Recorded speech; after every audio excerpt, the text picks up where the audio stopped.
Linh cả hai nhắm lại bất cần chỉ mong trong mặt đang nằm cái chuông trong mong miền gỗ bất gì thế Linh cả hai nhắm lại bất cần chỉ mong trong mặt đang nằm cái chuông trong mong tre tay trong lòng của không mấy trong mình ngắm trong tre tay bằng đầy mặt ôn lại không có trăm phút hỏi lấy thật xa gió đang về phải say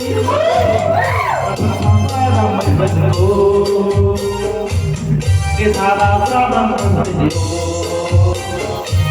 để con mình cô đâu để mình cô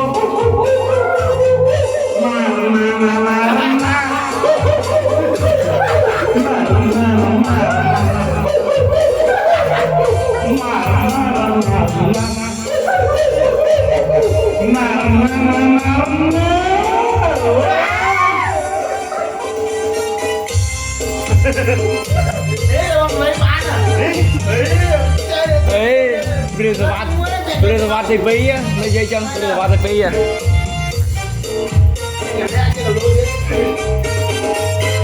Miền gỗ bắc gì đều linh cả hai nhắm lại bất phân chỉ mong trong mặt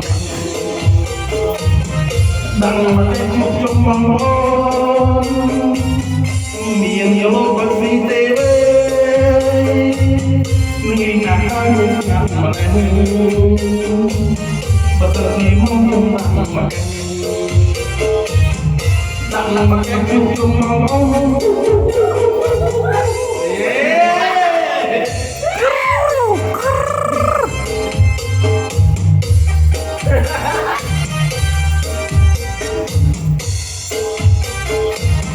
để ông người cô đang phải phải cười thật ra sau đó mình phải smile em thì là trái đang phải phải cô kita để ta đang phải đi đâu để ông người cô đang phải phải cô